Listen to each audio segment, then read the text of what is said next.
Bienvenidos una vez más a este ciclo cervecero que hemos denominado Birra en Casa. Mi nombre es Une y me acompaña Eve, a quien le cuento la historia de la cerveza y sus escuelas, pero adaptado un poco a nuestros tiempos, como para que la entendamos todos y todas. En esta oportunidad, te voy a contar sobre la última escuela del ciclo, la escuela americana.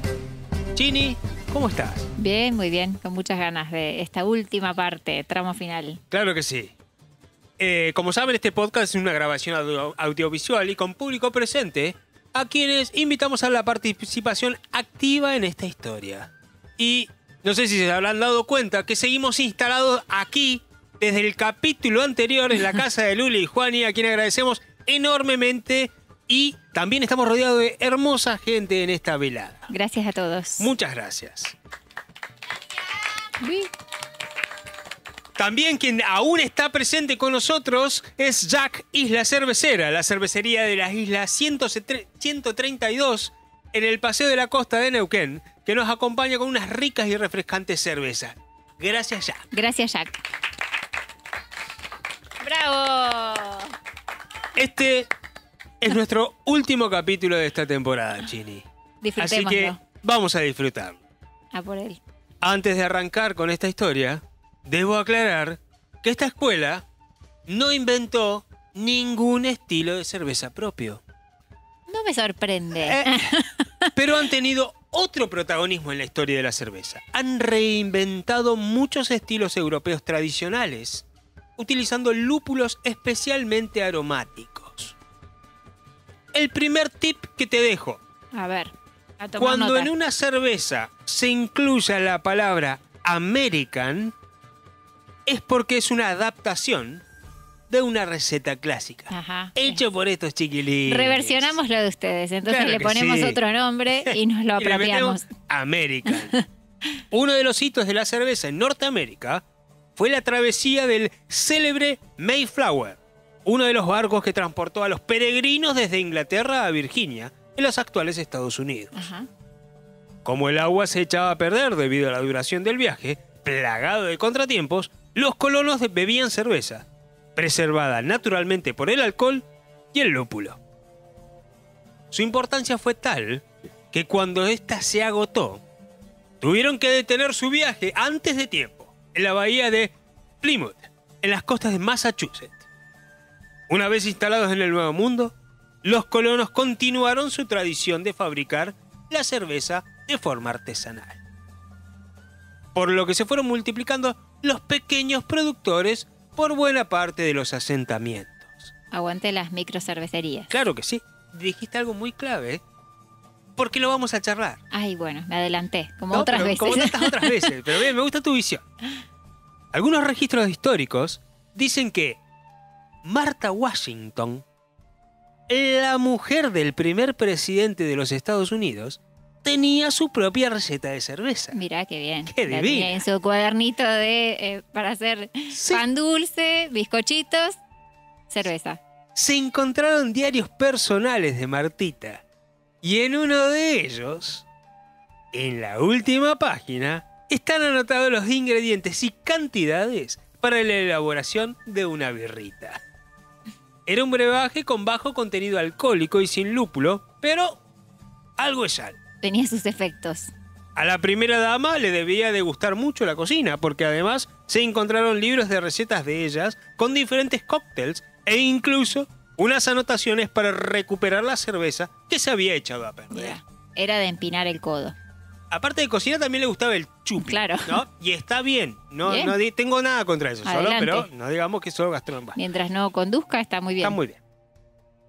Incluso los esclavos que tenía la familia Washington elaboraban su propia cerveza. Usaban para ello ingredientes menos nobles, claro. Claro. Y apenas tenían alcohol, ya que la usaban principalmente para hidratarse durante sus tareas Claro, diarias. por el temita del agua. Eso es como lo transversal. El agua no era viable, tomemos cerveza. Tomemos cerveza. Todo esto se sabe porque figuran en los libros contables de la época que fueron encontrados y claramente se puede ver que en ocasiones el pago a esta gente era con lúpulo. Ah, qué chanta. Pero volviendo a los orígenes de la cerveza en este continente, hubo que esperar hasta principios del siglo XVII para una producción más o menos profesional. Pero ¿qué hubo antes? Las cervezas que producían los nativos, o algunos intentos de cerveza que los colonos elaboraban con los ingredientes autóctonos, fueron las cervezas de maíz, o también conocida como la chicha, o la cerveza de calabaza, Ay, la sí. Pumping Ale. Las hemos nombrado en otros momentos. Ya la hemos nombrado. Y quiero contarte un poco de esta cerveza. Ya lo dije, pero me encantaría probar la Pumping Ale. La cerveza de calabaza vino de los colonos ingleses, incluso antes de que Estados Unidos fuese Estados Unidos. Obvio. Durante los primeros años de la colonización, no era fácil conseguir ingredientes de calidad para elaborar cerveza, ya que, bueno, escaseaba mucho y otro problema era el elevado costo. Por esta razón, los colonos comenzaron a utilizar alternativas como fuente de azúcares fermentables. Entre las diferentes opciones se encontraban la melaza, el maíz y algunos frutos como la manzana o la calabaza. La manzana te hacía una sidra. Sí, claro, es lo que pensé. Esta última pertenece a las familias de los curcubitáceas. Y su nombre ¿La calabaza? La calabaza. Mira, es una curcubitácea. Una curcubitácea. Y su nombre en inglés, pumpkin, deriva de la palabra griega pepon, que significa algo así como un gran melón. Bueno, En el inglés te antiguo, creo.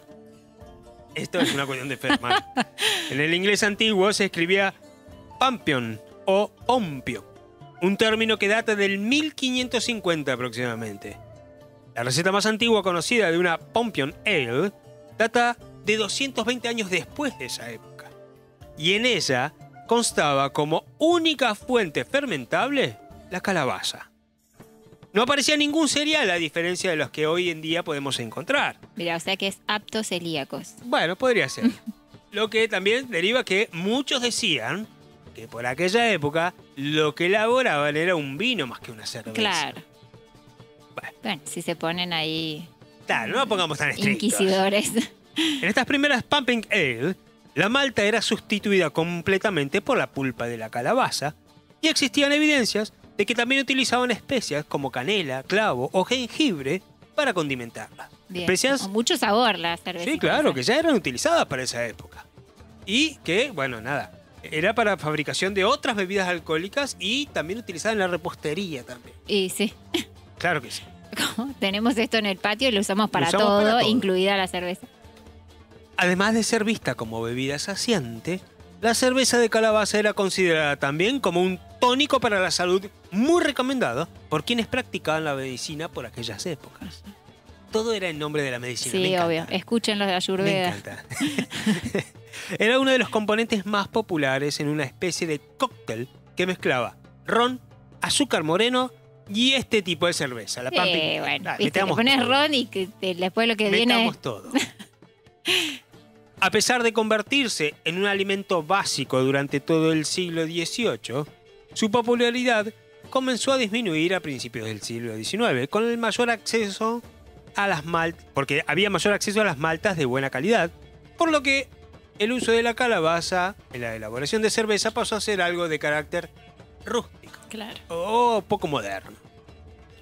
La primera cerveza Pumping Ale elaborada comercialmente vino de Buffalo Bills Brewery en Hayward, California, en la década de, escucha, 1980. Ah, bueno, re contemporánea. La receta se basa en estudios de elaboración de cerveza realizados por George Washington. Era una Sí, familia una familia espectacular. de beber. Sigo con la llegada de las cervezas europeas. Las primeras fábricas de cervezas pertenecieron a la Compañía Holandesa de las Indias Occidentales y estaban en la actual Nueva York. Pero eran los ingleses los que más y mejor cerveza tenían. Claro. Obvio. En aquella época el Imperio Británico tenía unas 13 colonias en América del Norte y sobre todo tenían el control comercial. Por sus puertos entraba todo tipo de mercancía y no podía faltar la bebida más popular entre ellos, la cerveza. En Me aquella... decías vino y me caía Ya el está, culo. damos por cerrado este podcast. En aquella época el estilo estrella era la Porter oscura y potente que también triunfaba en Londres, como ya te conté. Ujú. Muy, muy, muy consumida por los empleados del puerto. Sí, le hemos hablado y la veneramos. La veneramos. Una de las primeras cervecerías norteamericanas fue Yuengling, fundada en 1829 en Pensilvania por el alemán David Gottlieb Yuengling, que emigró a las tierras de las oportunidades con el objetivo de prosperar en la vida. La cervecería se fundó justo un año después de su llegada a América desde el lugar llamado Stuttgart, su Alemania natal. Además de las diferentes fábricas, en esta época también se popularizó las asociaciones cerveceras como la United States Brewers Association o la Asociación de Cerveceros de los Estados Unidos, nacida en respuesta a las leyes impositivas federales. Siempre sindicalizados. Sí, la y gente. siempre le quieren cobrar impuesto a la birra, loco. Dejen de joder, basta, chicos. Dejen beber en paz. Pero el panorama cervecero cambió a principios del siglo XIX, con la llegada masiva a América de los europeos. El sueño americano trajo a irlandeses, italianos y a más de 8 millones de alemanes. Y casi todos fueron a parar a Nueva York, que era la puerta de entrada al país. Ujú. La población germánica era importantísima en la ciudad y rápidamente comenzaron a elaborar, obviamente, sus propias birritas al estilo Claro. alemán. Vamos a venir a tomar lo que dan acá. Hacemos lo nuestro. Con casi 50 fábricas, Brooklyn se convirtió en la capital cervecera de los Estados Unidos. Tal fue su éxito que a finales de ese siglo, la lager se había convertido en el estilo más consumido en Estados Unidos, desplazando a las ales. Mira. Por este tiempo, surgen dos lindas historias de una cerveza en particular. La cerveza a vapor Ay, a ver. o la Steam Beer. En 1840, en el inicio del periodo conocido como la fiebre del oro, los mineros reclamaban una cerveza de gusto limpio y refrescante. Muchos de estos trabajadores provenían de Europa, donde estaban acostumbrados a la lager, pero las condiciones de California hacían imposible su producción al carecer de hielo en la región. Claro. Claro. Algunos cerveceros entonces comenzaron a experimentar con diferentes técnicas, llegando a la conclusión de que si usaban una cepa muy concreta de levadura, de baja fermentación que se comportaba bien con temperaturas cálidas, y se dejaba el mosto en piscinas poco profundas, normalmente situadas en las buhardillas de la fábrica, es decir, como en un entrepiso entre el techo y el cielo raso, donde era refrigerado mediante corrientes de aire, conseguirían crear un ambiente favorable para producir una cerveza bastante refrescante. Pero además de refrescante, esta cerveza tenía una carbonatación muy elevada, característica que acabaría influyendo en su nombre. Carbonatación es donde genera el gas. Claro. Al parecer, cuando se insertaba el grifo en el barril para servirla, se producía un sonido similar al de vapor a alta presión. De ahí yo el nombre me Steam. imaginaba, claro, cosas haciendo vapor ahí para fermentar, ¿no? No, venía de este lado. Es una analogía.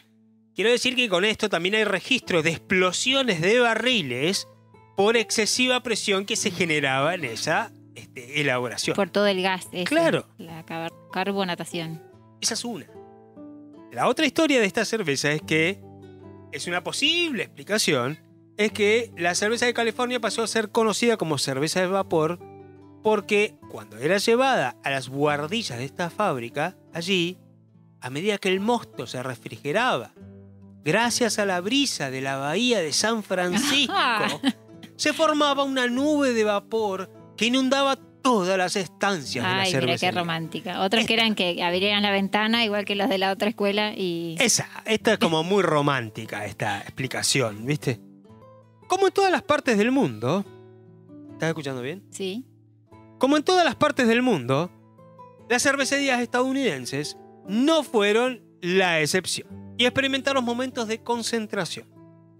La necesidad de acceder a equipos para producir mayores volúmenes y la implementación de la moderna tecnología de refrigeración artificial Ujú. que llegaba de Alemania de la mano de Carl von Linde, permitía producir y transportar cerveza todo el año, lo que favoreció la formación de colosos de la industria, desplazando el eje cervecero hacia ciudades como Milwaukee o St. Louis. Esos avances en el frío industrial fueron los que desarrolló Carl von Linde, fueron especialmente importantes porque gracias a ellos, en las zonas más cálidas del país, comenzó a desarrollarse una actividad cervecera que hasta ese momento estaba vedada. Pero es que traían cervezas de la zona esta de Nueva York, de Brooklyn. Traían una tecnología para refrigerar. Ah, ahí va. Entonces permitió la elaboración, la fermentación de ese tipo de cerveza. En los años 20 se instauró en Estados Unidos la conocida Ley Seca, que para quien no sabe, fue una medida instaurada en ciertos estados que consistía en declarar como ilegal a la fabricación, transporte, importación, exportación y venta de alcohol para consumo enmarcada en la 18ª enmienda de la Constitución de los Estados Unidos. Listo. Nada se puede hacer con alcohol. Nada.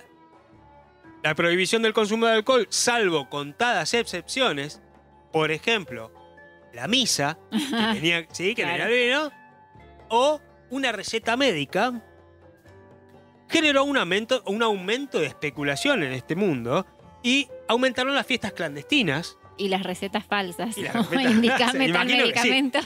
y las mafias que se hicieron con el control del alcohol.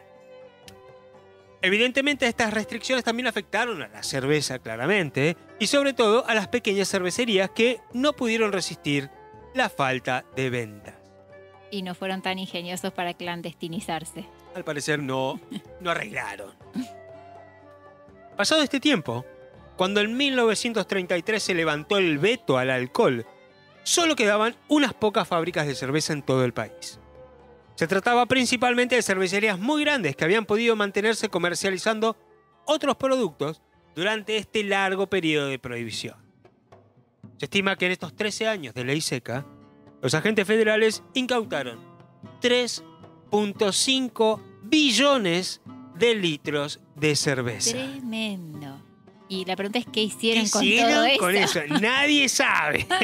No está documentado, off the record. El sector artesano sufrió un nuevo revés cuando, movido por la necesidad de recaudar impuestos, posterior a este proceso, el gobierno prohibió la fabricación casera de cerveza, que no le reportaba ningún beneficio económico. Entonces, listo, a cagarse, cerramos la No cervecería conviene, artesanal. claro. Esto impulsó la producción industrial, catapultando a grandes marcas como la Budweiser de Anheuser-Busch, la americana, Sí. o Miller, y eliminando del tablero de juego a los pequeños productores, como suele pasar. Como sí, suponíamos. No obstante, si algo caracteriza a los norteamericanos es la defensa de sus costumbres y su libertad. La de ellos, no la del resto, ¿no? Pero la de ellos, vamos. Quedés robándole a Ahí los está, otros, bueno. pero no importa, Bueno, esta es pero la de nuestro. ellos. Por eso, no es de extrañar que en 1978 las presiones de los microproductores obligaron al entonces presidente Jimmy Carter a firmar una enmienda que permitía a los ciudadanos, y cito, a fabricar hasta 100 galones de cervezas para uso personal.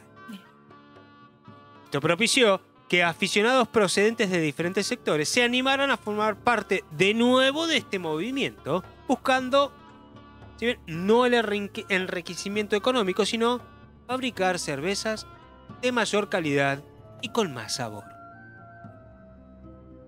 Ya en esta nueva era, una cerveza caracterizada por el uso de adjuntos, que adjuntos son materias primas no malteadas que se usan para aportar azúcares durante la preparación del mosto cervecero, también de una cualidad muy ligera y con poco sabor, que se consolidó como el principal, entre comillas, estilo del país. Y fue la conocida lager americana. Esto hasta la llegada del fenómeno de las microcervecerías, que más adelante serían conocidas como las craft breweries o las cervecerías artesanales. Eso es craft, Eso es craft. desconocida.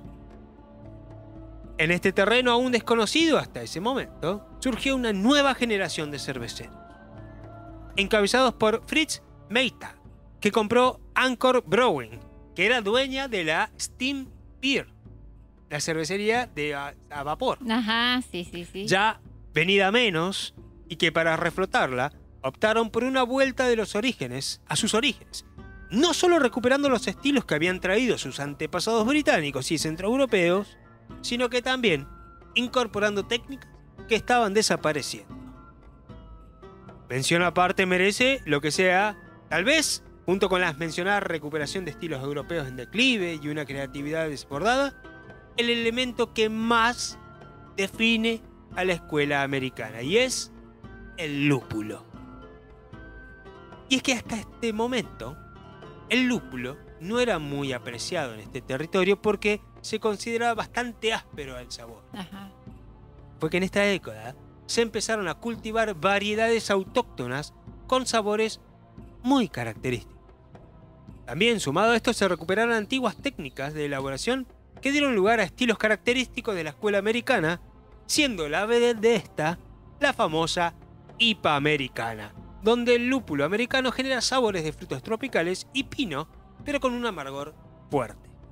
Claro, o sea, donde está cultivado el lúpulo condiciona el sabor que tiene y obviamente después condiciona la cerveza. Exactamente. Otro estilo fue la APA. Uh-huh.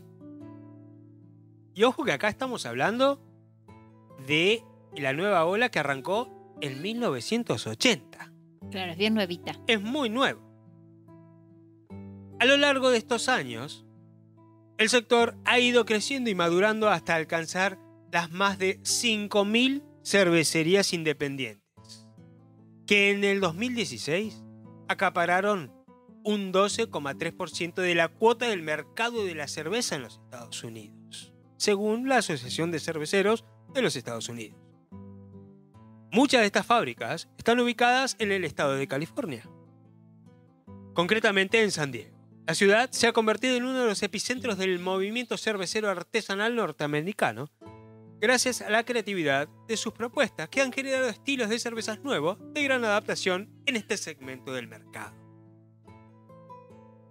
Y tengo 2 datos curiosos para contarte y terminar. 1. En los últimos 10 años han aumentado un 120% las personas que trabajan en este tipo de empresas en los Estados Unidos.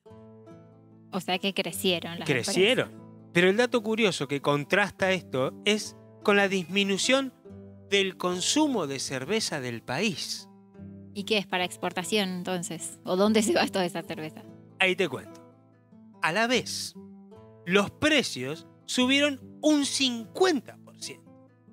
Cuando pones todos estos números en analistas, tienen una conclusión. Y es que, si bien los estadounidenses beben menos, apuestan y pagan por un mejor producto de calidad, por una cerveza artesanal de calidad. Esto ha marcado y ha referenciado como la escuela americana con un sabor destacado y referente del mundo. Ha tomado gran valor la escuela americana. Y el número 2, A ver. Cholulo, el mismísimo Barack Obama, durante su presidencia, produjo su propia cerveza artesanal. Mira, es como un hobby de los norteamericanos. Papá, la White House Honey Ale, preparada de manera tradicional y con miel obtenida del jardín sur. Bueno, los alemanes dirían que eso no es cerveza, pero no se lo vamos a cuestionar al querido Barack. Estaba sacada de los jardines de Claro. la Casa Blanca, Chini, ¿qué tenés? Y con esto, cierro y te pregunto, ¿qué tenés para decirme, Chini? Que disfruté muchísimo escuchar. Me sorprendió porque tenía poca expectativa con esta escuela norteamericana. Yo le cambio el nombre, le digo norteamericana. Pero me parecieron como datos de color muy interesantes y didácticos. Fueron muy buenos, fueron Sí. cositas que fuimos aprendiendo y me encantó investigarla. Me encantó destacar que no desarrollaron ningún estilo, Ajá. pero sí reinventaron nuevas cosas. Está bueno eso. Para los tiempos que corren, como que reinventarse es un verbo que podemos usar Usarlo. frecuentemente. Exactamente. Y este capítulo no tiene final, porque es el último de esta temporada. Y como mención especial, y como la familia de Ventú que te toca a ti, que somos nosotros, incorporamos ya a Fanny, que le agradecemos eternamente, Ajá. parte de este equipo, de este staff. Gracias a todos los que nos acompañaron a lo largo de este proceso, que fue algo muy lindo que nos gustó hacer y lo pudimos concluir. Así que nada, no tengo mucho más para decir. Si querés vos cerrar. Gracias a todos. Sigamos compartiendo, sea cerveza o la bebida que sea. Y salud. Salud y nos encontramos ojalá en la segunda temporada de Birra en Casa. Gracias a todos.